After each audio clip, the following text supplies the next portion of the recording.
And so I can start. So hello, I'm Abby and I am ocean conservationist with the charity ORCA.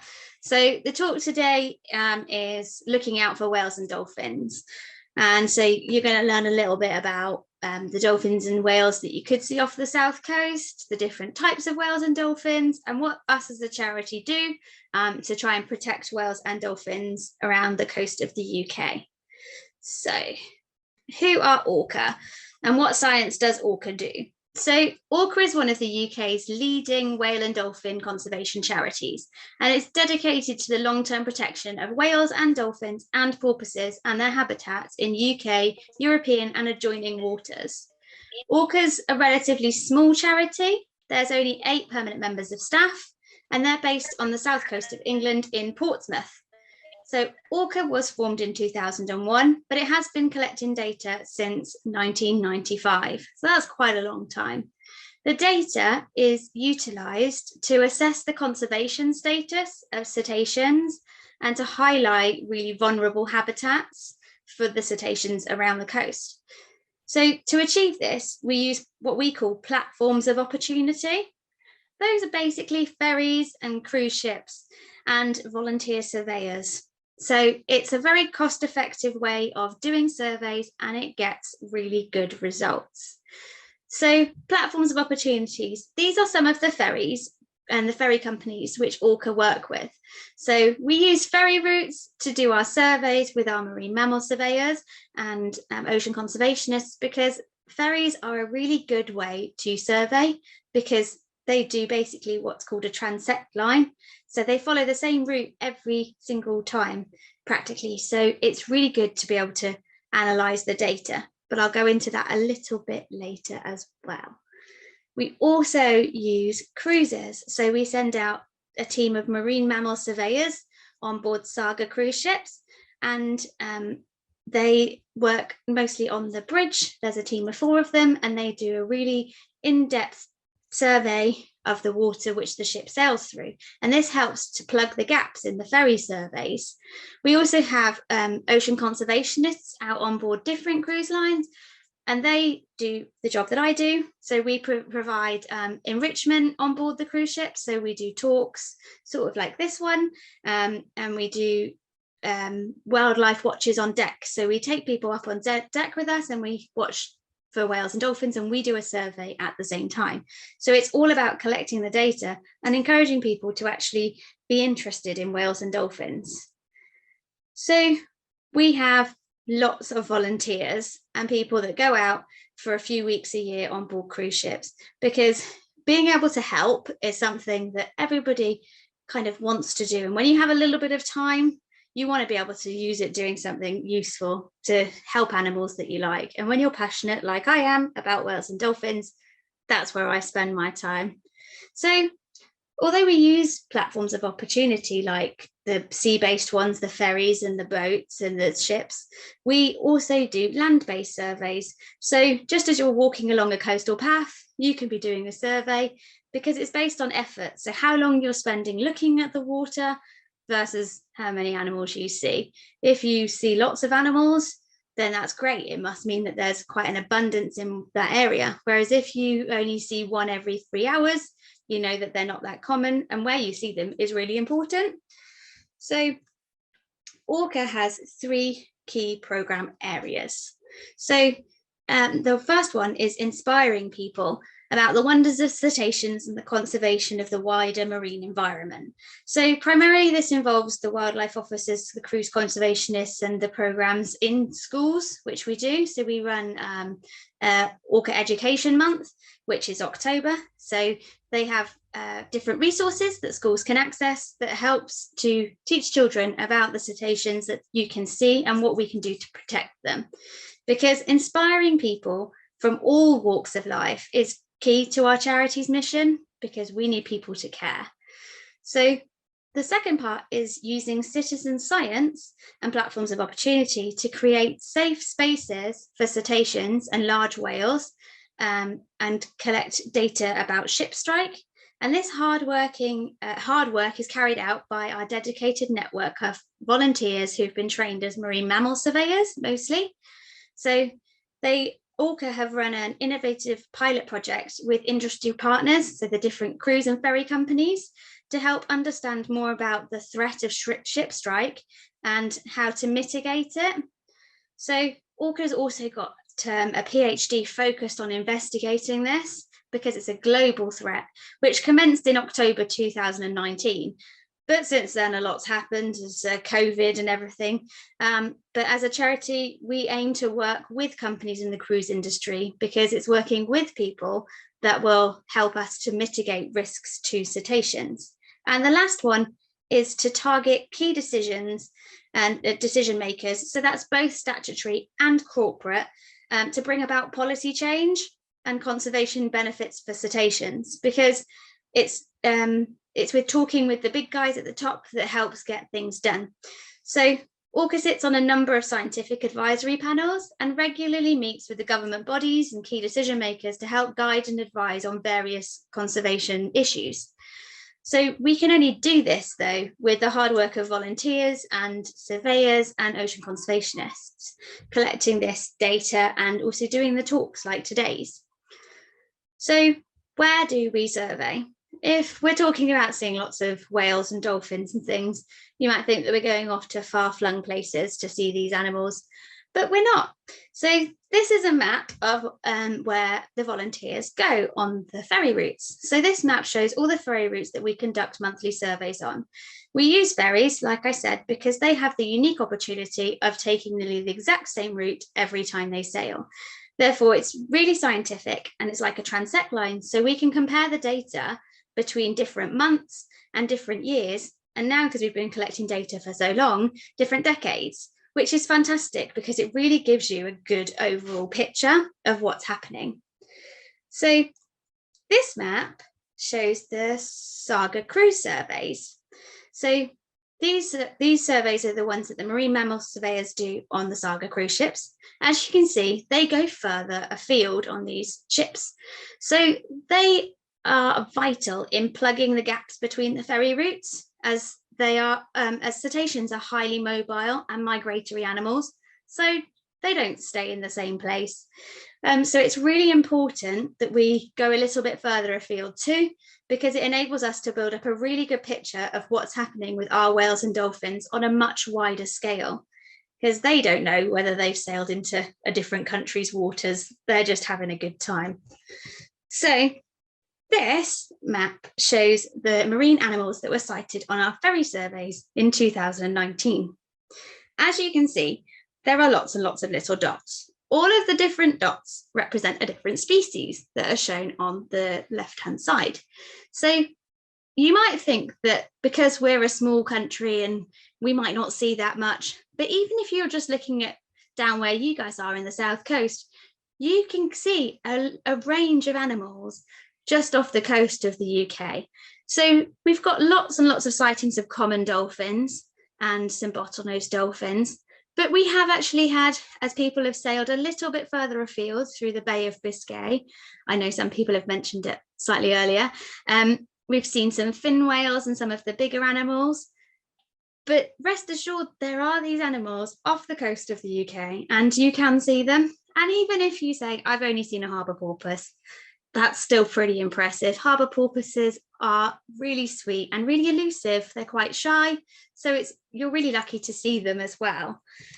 So ORCA has built up a really extensive long-term data set, which contains hundreds of thousands of recorded animals, and they've surveyed thousands of kilometres of European waters. And what's good about ORCA is that we offer our data set free of charge to anybody that needs it, so the researchers, the government bodies and other organisations, because we believe that good research is essential for conservation effort. We need the data there to be able to back up why we need different areas and different rules. So why is it really important? Well, it's vital because not only are cetaceans facing numerous threats, but it's reported that half of whale and dolphins and porpoises species are actually considered data deficient, which means that we don't have enough information to say how many there are to know whether they're endangered or not.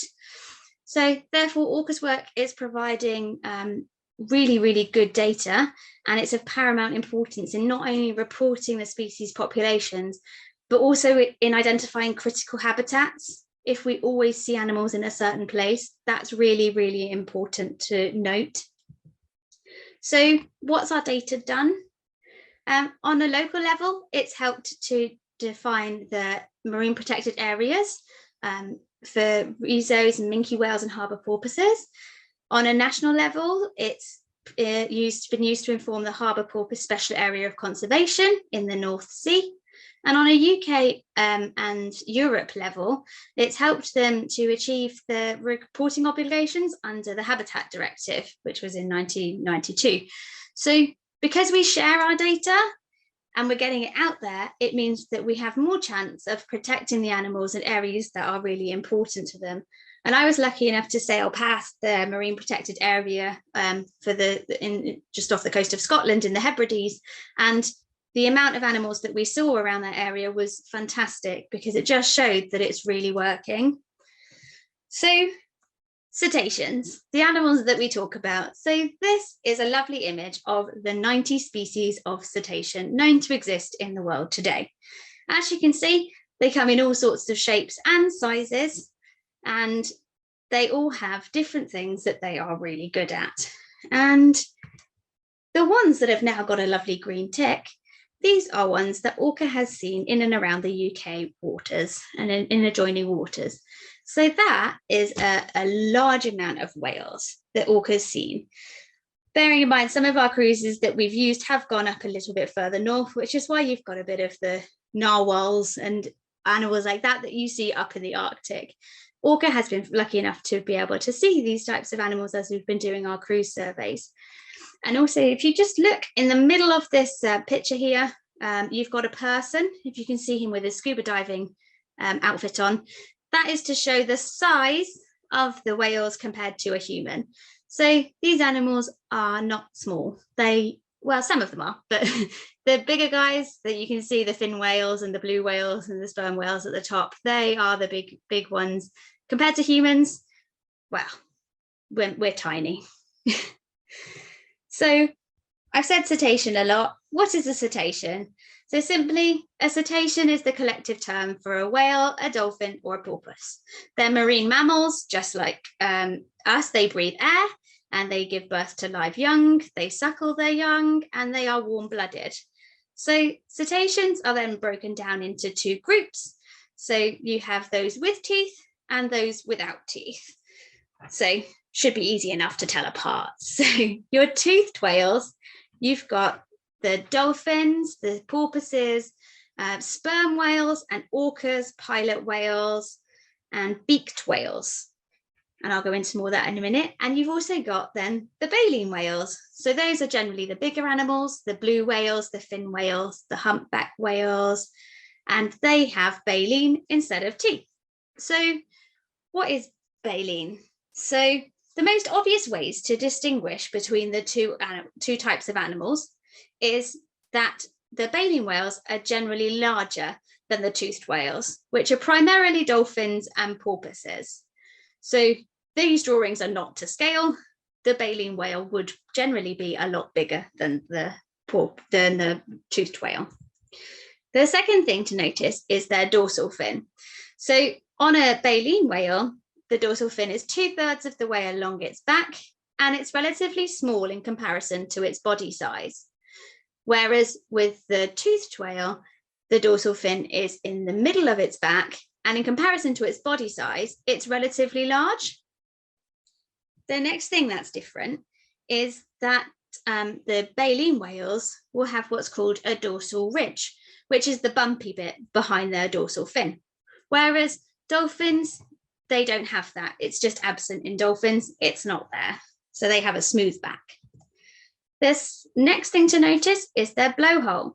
Baleen whales will have a double blowhole, so their nostrils, whereas a dolphin will only have one blowhole on the top. And that is, so sometimes with the baleen whales, when they come up to breathe, you'll see a blow that goes off in two directions if the air is still enough. And that's a telltale sign that it's a big baleen whale.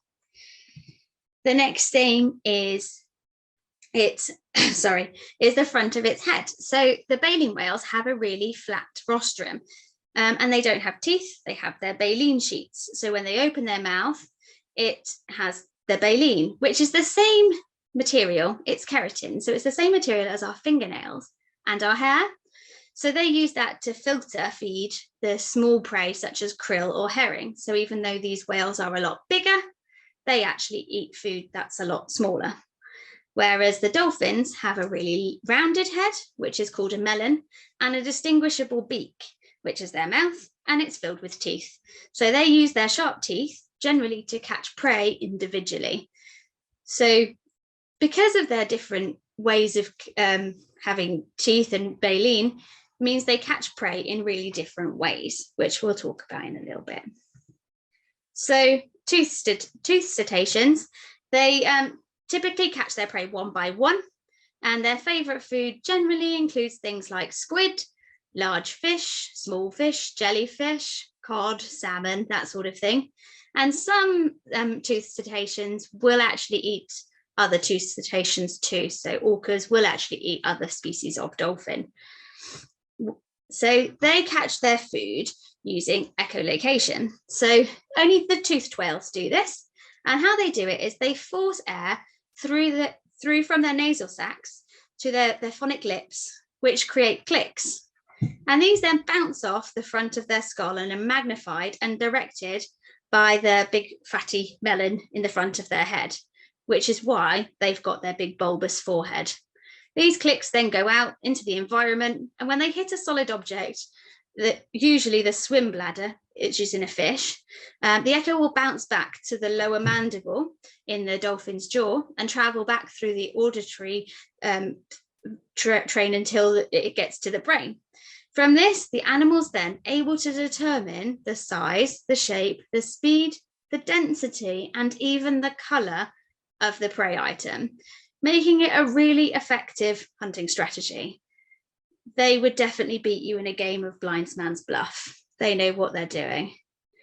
So some species can produce over 80 clicks per second, which allows them to build up a really accurate picture of their surroundings. Sperm whales use their echolocation to locate things like the giant squid in the depths of the ocean, where their eyesight really wouldn't help them very much because it's pitch black down there as it's too deep and too dark. So their echolocation is the way that they see things. It also helps dolphins find prey underneath sand and other places like that where their eyesight just wouldn't be helpful. Whereas the baleen whales have a completely different way of hunting. So they don't have teeth, so they've had to use different strategies. So they have their fringed plates of baleen and they hang from their upper jaw.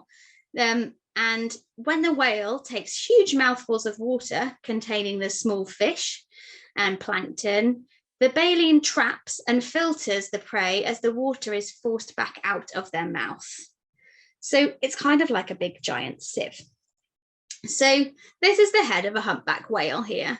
And as you can see, the baleen plates are made of keratin. And these bristles look a little bit like a moustache, which gave rise to the term mystace, which actually means moustached. So the correct scientific names are mystaces for the baleen whales and odontaces for the toothed whales. But it just means they're moustached because they haven't got teeth, but they've got a good moustache. So the majority of mystaces or baleen whales that we see in European waters are all rorquals. So as well as having baleen, they also have these muscular pleats that can expand and contract to aid feeding. When the whale opens its mouth to let water and prey rush in, they expand. Then they close their mouth and then they contract these rorqual pleats to squeeze the water through the plates of baleen, making it act like a sieve. They may also then lift their tongue to force the water out, and the foodstuff sticks to the mucus that the whale keeps in its mouth. And once all the water's out, they'll just swallow the whole bowl of food and mucus. So a blue whale, which is the largest animal that's ever existed, can swallow a mouthful, and each mouthful can scoop up 100 tons of krill-filled water in less than 10 seconds. So that's a good sized meal. So as I've just said, which is the largest cetacean? It's the blue whale. So the blue whale is the largest animal that's ever existed on planet Earth. So how big is a blue whale? It's a whopping 33 meters long. And sat here in your own homes, 33 meters long probably doesn't mean that much to you. So it's not the length of one, not two, but three double-decker buses. We use double-decker buses because we'd hope that, being from England, we'd all know the size of a double-decker bus. Thinking of the London big red buses, 3 of those together, that's how long a blue whale is. It's really hard to imagine the size of them, really, because they are huge. So another way of looking at it is they have a heart the size of a Volkswagen Beetle. You can stand an elephant on their tongue because an elephant is the same size and weight as the blue whale's tongue. A female blue whale will give birth to a calf that weighs 2.7 tons. So that's a big baby. That calf will then drink 450 litres or just under 100 gallons of milk per day. And it will put on weight at 4.5 kilos per hour. So that's 3/4 of a stone. So to put it another way, that's a body weight increase of 17 stone per day. So an adult blue whale weighs 200 tons. So that blue whale calf needs to put on food and weight quite quickly. So that's why it will suckle from its mum the milk that's kind of the consistency of cottage cheese rather than the milk that you'd think of today. So this is a picture of a child crawling through a life-size model of a blue whale heart here. As you can see, he fits nicely into one of the ventricles. Kind of gives you a little bit of idea of scale. So even though the blue whale is the biggest animal, it actually eats one of the smallest animals, which is krill. So a blue whale will swim through some balls of krill. And this is because the amount of energy used to consume that mouthful wouldn't match the amount of energy that it would need. So it could end up losing weight. So instead of trying to eat everything in sight, they become selective eaters. So they only eat krill balls that are big enough to make it worth it. So what's the smallest cetacean? I'm not sure you'll know this one. It's a vaquita. So vaquitas are a type of porpoise. They live off the coast of Mexico, and they are critically endangered. There's as few as 10 of them left, and they are 1.2 to 1.5 meters in length. So these animals are really critically endangered because of something called bycatch, which is what you can see in the bottom right photo. It's where animals become entangled in fishing gear. And of course, because they're air-breathing animals, they're mammals just like us. If they can't get to the surface and breathe, they then drown, which is a horrible way to die. So does anyone know what the closest living land relative is to cetaceans? Does anyone have a clue? If you do, you can unmute and shout it at me. Does anyone? Oh, there's a message in there. The hippo. Well done, Zoe. So you're right. The closest relative is the hippo. So there you go. Here's a nice hippo. So this doesn't mean that the cetaceans have evolved from hippos, but that both whales and hippos share a common ancestor that existed roughly 54 million years ago. So they share some similarities with the hippo. So they both will nurse their calf and give birth to it underwater. They have multi-chambered stomachs, and they both lack a full coat of fur like most other mammals. And interestingly, they are some of the only mammals with internal testicles. So that's a bit strange that hippos have kept that one too. So this shows the evolution of whales from the small hooved animals into the more whale-shaped animal that we see today. As we travel further down the evolutionary path, the back feet become more webbed than hooved, with flatter bones, which indicate that with the size and position of them, that they would no longer be weight-bearing. They are clearly visible on the top animal, and they become less and less visible as you go down. You can also see that the body becomes more streamlined. This would be to aid with swimming, and the tailstock becomes fuller and more like the tail that we see today on cetaceans. So the actual evolutionary shift from land-living mammals to the first true whales seems to have been fairly rapid. The special adaptations that have evolved during this period include a lot of structural modifications, so to the ears, the body shape becoming slim and perfectly hydrodynamic, allowing easy movement in the water, which meant that everything excessive had to go that increased drag. So that would include the hind legs, the genitals, the external ears, and along with their hydrodynamic body shape, they developed their thick tailstock, which is seen today and is used for forward propulsion. Although hair is still seen in young and newborn cetaceans, it's rarely found in adult cetaceans because hair would increase the drag and slow the animal down. Thus, it's not beneficial to the animal in the water, which is why they've evolved to lose it after they've been born. So, looking at the skeleton of a whale, you can see that they have arm, wrists, hand and finger bones, which is the same as hippos and humans and bats. So modern whales don't have back legs, as you've probably noticed, but they do have this strange pair of bones where a back leg would be. And these resemble hip and thigh and shin bones. And they even have a ball and socket joint that was seen in a bowhead whale. So although they're not outside the body, because that would slow them down, the bones are still there. They're still getting rid of them. So here you can see the evolution of the skull. So the skull on the far left is what you'd expect to see from a land mammal, with the nostrils at the end of the snout and the eyes on the top of their head. Whereas the one on the far right is from a dolphin with the nostrils on the top of their head as their blowhole, and their eyes on either side of their head, where the dolphin's eyes are today. The one in the middle is an intermediate species, so it's exactly what evolution tells us should be there. The nostrils are slowly moving further back into the recognizable place that we see them today, and the eyes are drifting further down the head. So this shows that how we've evolved throughout the years to get the dolphin-shaped head that we see today. So when you're looking for these animals, what should you look for? If you're walking along a coastal path and looking out and you don't know whether you're going to see anything, what should you look for? And the first one is birds, especially if they're diving. This indicates food. So if the birds are diving, there's probably fish or something going on under the water. And often, if there are fish and birds there will be cetaceans there too, trying to feed on the same animals, because you never know what might pop up if you see a lot of birds feeding in one area. It could be a baleen whale looking to feed on the krill or small animals. Another thing we can look for is splashes. Splashes and water disturbance like this are most likely dolphins.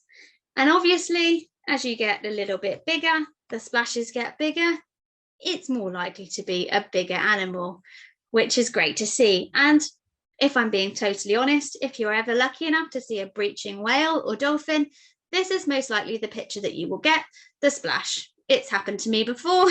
I've just got a wonderful picture of a big splash. So what next? We've got porpoises, dolphins, and whales.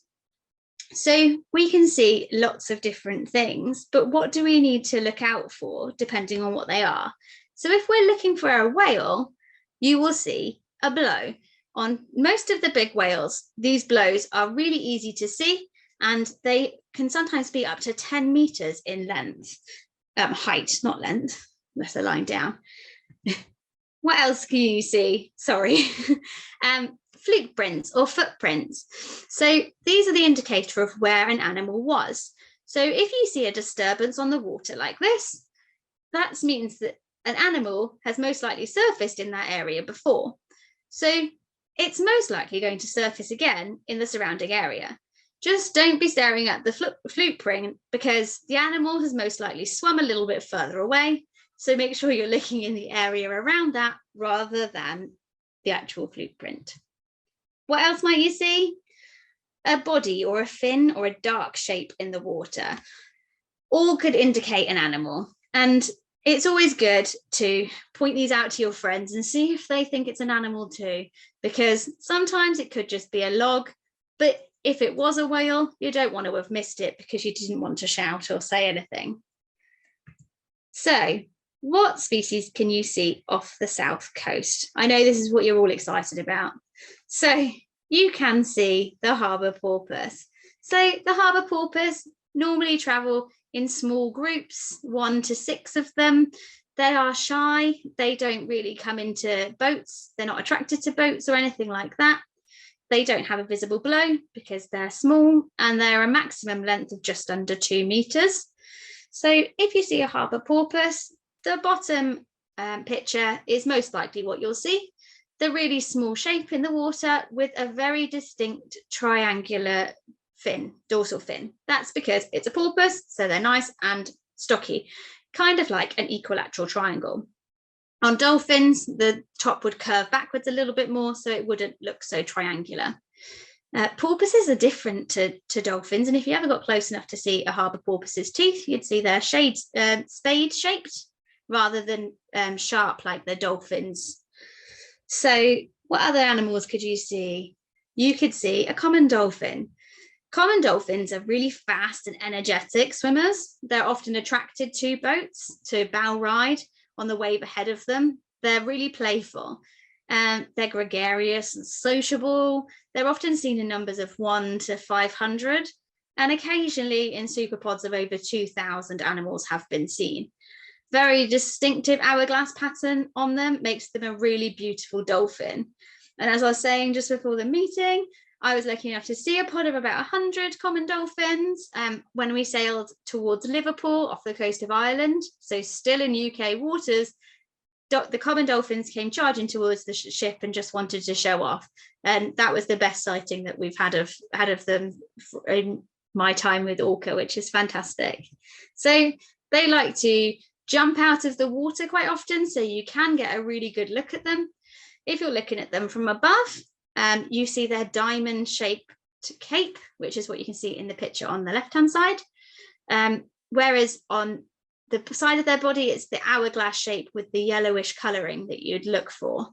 So in low lights, you'd kind of just see a dark V. They have a lighter patch in the centre of their dorsal fin as well. So if you manage to get a picture, there are all ways that you can identify what type of dolphin you've seen. The next one up is a white-beaked dolphin. So these are large and stocky dolphins due to them being a colder water species. So they used to just be seen further north, but they have extended their range throughout the southern North Sea and the English Channel. So they are coming further south, which is great for us because it means that you guys stand more of a chance of seeing them. They have a tall falsate dorsal fin. So as you can see, compared to the porpoises, this dorsal fin is nice and curved with a nice flick at the top. It's not like a triangle. So the white-beaked dolphin, they have a pale beak. They're called white-beaked dolphins, but their beaks aren't always white. They have a horseshoe-shaped blaze around the dorsal fin, and they're a stocky build. Sometimes they get confused with female or juvenile young orcas, but they are white-beaked dolphin, these pictures are, and they are acrobatic, and they like to make a big splash and throw their tail around when swimming. So they're quite a playful bunch of dolphins. And then you've got the one that most people know about, the common, not the common dolphin, sorry, the bottlenose dolphin. They can be seen anywhere in small or large groups in the open sea or closer to land. They have a uniform grey with a slightly paler underneath, and they will often have a crease on their nose above their beak. So here are pictures of the bottlenose dolphin. So there are 2 different types. There's the smaller, slender coastal version and a heavier, much larger deep sea version that can measure up to 4 meters long. So the UK has the largest of all bottlenose dolphins for their cold water and their salmon diet. So they are also the largest because they are in colder water than the ones in, say, the Caribbean. So they need to have a much thicker layer of blubber just to keep them warm, because they are, like us, they need a little bit of warmth to keep in the cold sea in the winter. So they're fast moving. They can reach speeds of up to 40 kilometers an hour. And they are also known as the bullies of the sea. So they often like to play with porpoises, a bit like a ball. They'll throw them around and have a bit of a game. So therefore, porpoises and bottlenose dolphins are very rarely seen in the same area. And we can see a really clear difference in their distribution through the Isles of Scilly survey route. You've got the porpoises in one area and the bottlenose dolphins in another, and they don't mix. So the minke whale, this is a baleen whale. It's often referred to as the pikehead whale due to its pointed rostrum. They are the smallest of the baleen whales. It's our smallest off the coast, and they have a small body size and a high body arch and a falsate fin. And they have a really cool, distinctive white band on their pectoral fin, and it's used to confuse their prey. So if they're swimming towards a ball of schooling, a fish ball, if the fish think it's just one animal, they will scatter. If they think it's more than one animal coming towards them, they'll clump together. So as the minke whale swims towards them, it will stick out its pectoral fins, and the fish will see 3 animals because of the white colouring. So they will then all clump together, and the minke whale can come along and take one big mouthful and eat them all. So it's a very, very clever way of eating and disguising themselves. So as you can see in this picture at the top, the white band is really white and really clear. So they're mostly solitary animals. They will aggregate in high areas of prey incidents, such as small schooling fish like herring and sand eels. So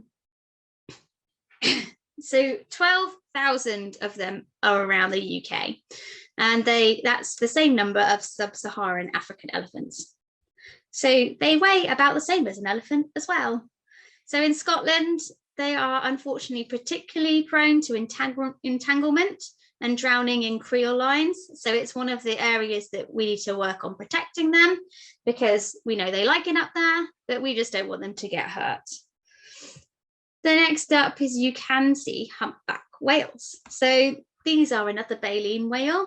They have particularly long pectoral flippers, and there's virtually no dorsal fin. So it's really hard to see their dorsal fin.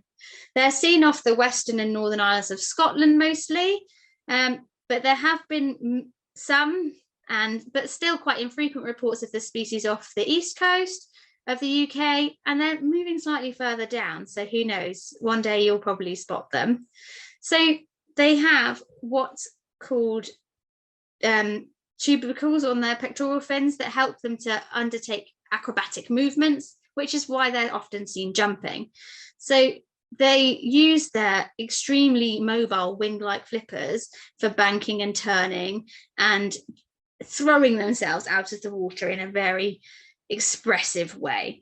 So the design of their pectoral flippers is actually used in a fighter jet wing design now, because people have realized how aerodynamic and how much control they actually have. So as you can see on the picture on the right, you've got the humpback whale head with some what looks like bumps on it. So those bumps on its head are actually hair follicles, and these can be the same size as a golf ball. So they're actually quite large. A humpback whale can be identified by its tail fluke. So as it shows its tail fluke coming out of the water, the underside of it normally has a pattern on it, and that is like a fingerprint. So you can identify a whale by its tail fluke because it's unique to them. So a whale sighted off the coast of Shetland was matched to a catalogue in the Caribbean. So that particular whale had travelled over 4,600 miles between its feeding ground and its breeding ground, which is a long way to travel. So although we have all these wonderful cetaceans, there are quite a lot of threats to them. These threats include things like bycatch and overfishing. So Bycatch is when fishermen sometimes catch and discard an animal that they don't want, they can't sell, or they're not allowed to keep. So it's collectively known as bycatch, and bycatch continues to be a serious conservation and welfare issue, with the majority of stranded animal deaths attributed to bycatch and sometimes referred to as entanglement, like with the vaquitas. It's estimated that 300,000 small whales, dolphins, and porpoises die each year from entanglement in fishing nets, which makes it the single largest cause of mortality for all small cetaceans. And then overfishing, quite simply, 70 to 80% of the world's fish have been fully exploited or are in decline, with many young fish being taken and leaving them not enough time to lay and fertilize eggs of their own. So with fish being taken out of the ocean faster than they can be replenished, it's left considerable amount of less fish in the oceans for cetaceans to feed on. And without food, cetaceans don't do very well. Another threat is whaling. So there are 3 countries in the world that still do commercial whaling. They are Iceland, Norway, and Japan. There was a memorandum to stop whaling, but those 3 countries decided to carry on. And the next threat is habitat destruction or modification. So the range of lifestyles that cetaceans have make this issue really complex, because they aren't stuck in one area. They tend to travel through lots of areas. Some migrate extremely long distances. And for this reason, the idea of like a critical habitat, so for like their breeding area or their feeding area, has been developed to try and focus on making an area that's really important to the animals safer, because any disruption to a habitat that an animal uses is not good for the animals that rely on it. The next one is pollution. So we have different types of pollution, the obvious one of chemical pollution, and unfortunately, the animals that we're talking about of cetaceans are at the top of their food chains. So because of biomagnification, each level that you travel up a food chain, the level of chemical pollution the animal gets magnified by 10 times. This means for a whale or a dolphin at the top of a 6-step food chain, that's 1,000,000 times the pollution than the algae at the bottom of the food chain. So even if that had a safe level of 10, the whale has not got a safe level. This means that they're actually being poisoned by their foods. So this was seen in the Scottish orca that died in 2016, called Lulu. She had the highest levels of PCBs ever recorded in a mammal, which is terrible. And they haven't successfully bred in 25 years, our Scottish population of orcas. The other pollution is noise. So noise has increased in our oceans exponentially over the last 100 years, causing additional and increasing noise to be admitted into the marine environment, meaning that it's changing the animals' behaviors because they can't hear each other calling. It's masking all those natural sounds. And at some places, it's causing some whales to lose different frequencies of their hearing. And noise pollution can sometimes even cause physical injuries and death to certain cetaceans when they've either been scared or have tried to flee from a noise and ended up beached. Lots of different pollution that you don't even think about. And obviously there's our plastic pollution that we all know about, which is why we all use our reusable bags when we go shopping now. Another challenge for them is climate change. So the impact of climate change on cetaceans can be seen in different ways. Some species have really specialized feeding grounds, and as the prey they eat moves and dissipates, they have to do the same. And some species have had to change the timing of their migration to cope with the changes, or they've moved closer to the poles in an attempt to remain in the temperature water or by the ice that they are used to with their abundance of food. And lastly, I mentioned it a little bit earlier, we've got ship strike. So because 90% of our goods are transported by sea, it's a huge industry. And of course, it's also grown exponentially over the last decade. But ORCA are working really hard with our partners to help mitigate the risk of ship strike and conduct more research and conversations to do this. So ship strikes are often underreported. So the actual number of cetaceans and other marine wildlife that this impacts is most likely to be a lot higher than we currently think. But it's not all bad news. ORCA's work is helping to address these threats and raise awareness of them, because it's with awareness of all the different threats that we are able to help people make positive changes to impact the lives of these whales and dolphins. So what can you do? Well, there's lots, actually. You could become a member of ORCA or make a donation. You could train to become a marine mammal surveyor and then use some of your free time to go out on the ships and survey. Or you can just tell your friends and families about all the animals that you could see off the coast of the UK and get them enthusiastic about trying to protect them too, because it's ORCA's vision to see the oceans alive with whales and dolphins. And quite honestly, who wouldn't want to see the ocean alive with whales and dolphins? Because they're such magnificent animals to see in the wild. They are just breathtaking. So you might have only seen 1 or 2 species, and so had I until I started traveling a little bit more. But even seeing a few just makes your day. And if you manage to snap a picture of them, even better. So if anyone has any questions, you can feel free to ask me now, or you can also email them to Anna.